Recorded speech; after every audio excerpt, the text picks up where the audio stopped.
More than 500 U.S. military deaths in Iraq and Afghanistan have been directly linked to Iran, and now injured veterans and Gold Star families will have their day in court. They want action against the Iranian regime who funded the weapons that maimed and killed U.S. troops in 90 separate attacks. So what are those weapons? They're called EFPs, or explosively formed penetrators, a sophisticated version of the IED and a weapon that U.S. officials say can be undeniably traced to Iranian bomb makers. If an EFP, an explosively formed penetrator, was used in an attack, we can reliably trace it to Iran. EFPs are copper-tipped shaped explosives that change shape to direct the bomb blast. It's the most powerful kind of IED U.S. troops had ever seen, capable of completely destroying a Humvee and killing everyone inside. Counsel to Osin and Associates law firm Peter Raven Hansen, who's helping on the trial, explains.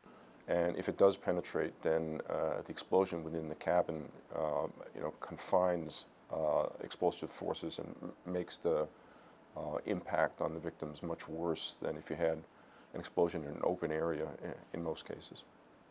So most of the serious injuries, at least from 2005 to 2008, before we started ramping up defensive measures, many, if not most of the serious IED injuries were from EFPs. Veterans like Robert Canine and Chris Levi are just a couple of the injured veterans who will be testifying about those EFP attacks in an evidentiary hearing set for next week in federal court in Washington, D.C., as they aim to hold Iran liable.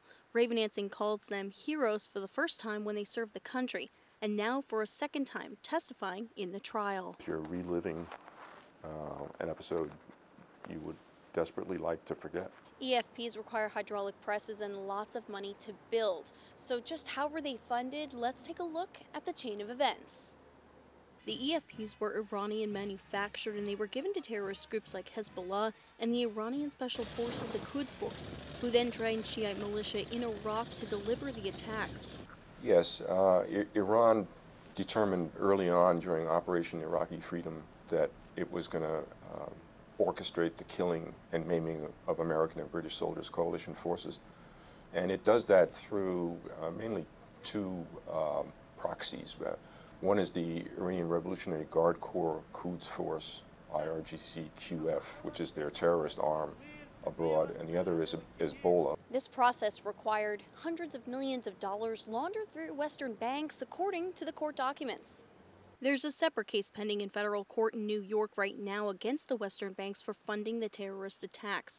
Freeman versus HSBC, alleging they knowingly conspired with Iran to break the laws and funnel money through the United States.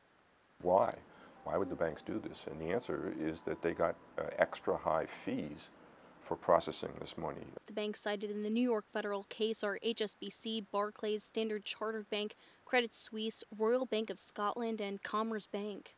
And the United States government has found that the Iranian banks with whom these European banks conspired actually delivered at least $100 million to Hezbollah, which is a foreign terrorist organization and Iran's terror proxy.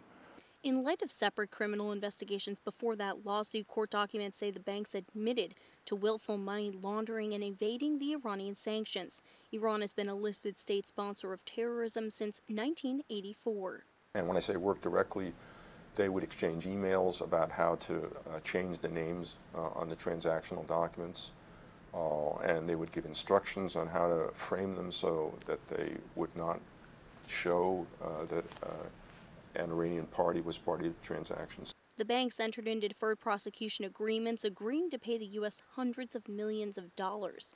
And with one case going after the banks underway, injured veterans and Gold Star families are going after Iran in court, starting next week. Once the witness testimonies are complete, the judge will issue an opinion sometime afterwards. Then the long process will begin to determine if the plaintiffs will receive any financial compensation. This is Jillian Angeline reporting for Military Times.